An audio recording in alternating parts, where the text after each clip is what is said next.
Hey, it's Adam here, and you're watching The Culture Hack, where we're talking about how to create engaged workspaces that unlock the potential of your teams and drive your business forward in ways you've never seen. So stay tuned. Welcome, everybody. I'm super excited to have Hish Metwally on the show here with me today. He's the owner and founder of Pulp Fiction, and I'm super excited because back in the day, at my very first job, Hish was one of the project managers I worked for, and he took me around and showed me how the energy industry worked. So welcome, Hish. So glad to have you on here. Thanks, Adam. Appreciate you having me and giving me this opportunity to showcase Pulp Fiction and to, be part of the Culture Hack. Yeah, fantastic. And I love the shirt, by the way. Tell me a little bit about Pulp Fiction. What do you guys do? Well, Pulp Fiction is a small family-run business.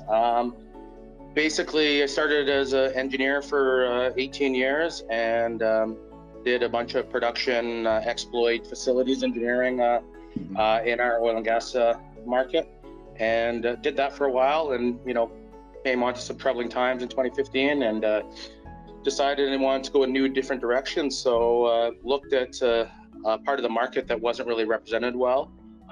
As an engineer, I didn't really know whatever to do with my junk pipe or yellow band pipe. I just basically gave it to the farmers, tried to support them and help them with what they needed.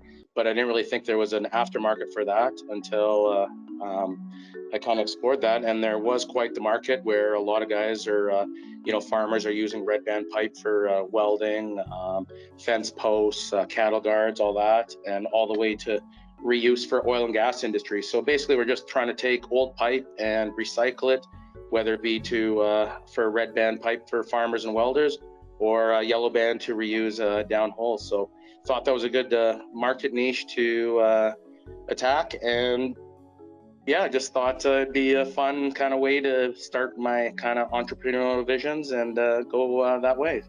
That's fantastic. So you're really taking sort of this green sustainability idea where you are actually reusing stuff that would normally either get thrown away or whatever, and now you found a use for it. Absolutely. I mean, the way a lot of oil and gas companies work, I mean, you and me worked at one of the biggest shops in Canada for a while, and the mentality at that shop for a while was, I mean, we had the money, so we didn't really look at using used stuff. We always bought the Cadillac piece of equipment and put it in because we didn't want our equipment to be the downside of what we were doing as engineers. So, but this way there is just so many different pieces of equipment and pipe out in the market that is either going to junk or being mothballed and not being used. But there's such a huge market to reuse a lot of that, and we're just trying to tackle that and take bite as much off as we can. That's fantastic. And it must feel pretty good for you and your team that you're giving back in such a positive way. So, with your team as you develop Pulp Fiction, what does engagement mean to you when you look at your team and how they come to work and show up? Well, we're a pretty small team still. I mean, we're still a team of 2 right now, but to us, engagement's about enjoying yourself so much at work.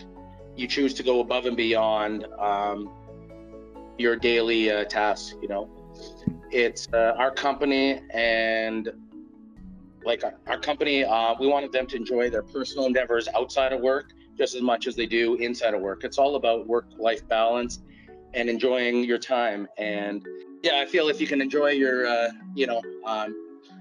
work so much that you enjoy doing it, you're going to put a lot more into it. And then if you get you're not always focused on 12 hours of work and then go home, eat dinner and sleep and then repeat the next day. This way you have a chance to work when you want, where you want, how you want. Like if I want to go work on a beach, we can go work on a beach, because in the end we're not limited by being stuck to an office, being stuck to being next to the 5 people around us. The way our social media and internet capabilities these days are, it helps us to really expand and work where we want and when we want to. So personally, like my enjoyment includes socializing with my clients, going out for lunch with friends, going golfing or going to hockey games. I found a way to make that part of my business and not just what I do in my social activities. I'm like, if I can go to work every day and my work includes golf and a lunch, I mean, I'd rather do that than sit at a computer all day. So for me, it's about networking with, my clients are my friends, and then, just enjoying what we call work, but that's what I call my free time. So, Okay. And then, kind of engagement to me is also treating all like my employees. Like I want that for my employees too, just because they work with me. I don't expect them to, be sitting in front of a computer desk while I go enjoy a round of golf. To me, it's about everybody enjoying that work-life balance, or, taking our clients out as friends and enjoying that with them. Okay. Well, that's amazing. And I know you've worked for some of the bigger companies, and now you're a smaller shop. So as your team grows, what kind of obstacles do you anticipate in terms of providing that awesome workspace for your team? The biggest obstacle for me personally is my time.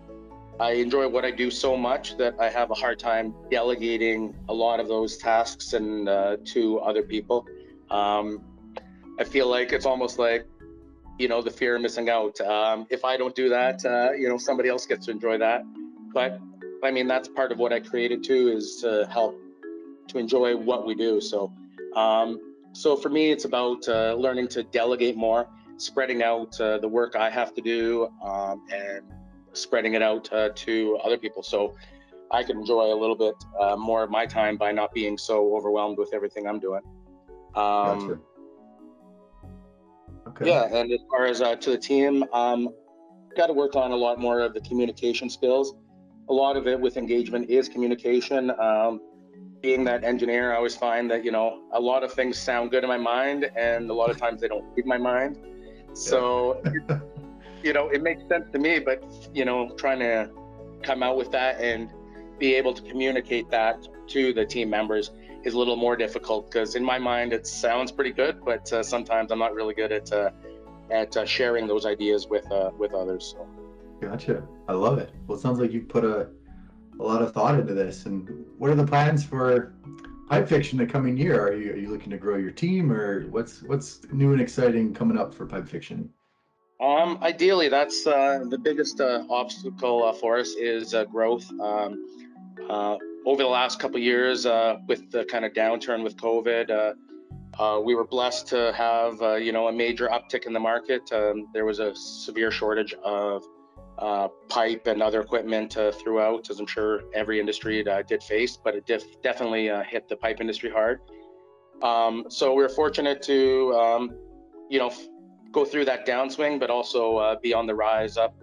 And it's been really busy between our team. We're really, going all out to trying to get everything done and keep up with all the incoming business.